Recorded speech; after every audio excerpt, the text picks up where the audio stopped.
সুন্দর হয়েছে খুদেদের নাচ,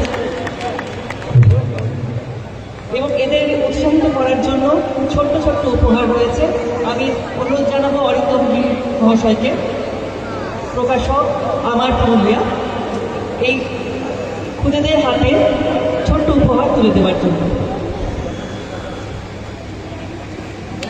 সবাই করতালি দিয়ে উৎসাহিত করুন।